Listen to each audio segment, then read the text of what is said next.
আল্লাহ কবুল করে নাই। বিড়ালের অভিশাপে মানুষ ফকির হয়ে যায়, বিড়ালের অভিশাপে মানুষগুলো ধ্বংস হয়ে যায়, বিড়ালের অভিশাপে দুনিয়ার সংসারের মধ্যে অশান্তি লেগে যায়।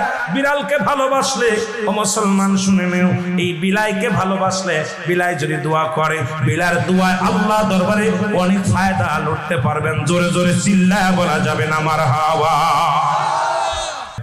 এখানেও নবী বিড়ালকে ভালোবাসতেন। এখনো মক্কা মদিনা অসংখ্য বিড়াল আছে যারা মদিনায় গেছেন হজ করতে।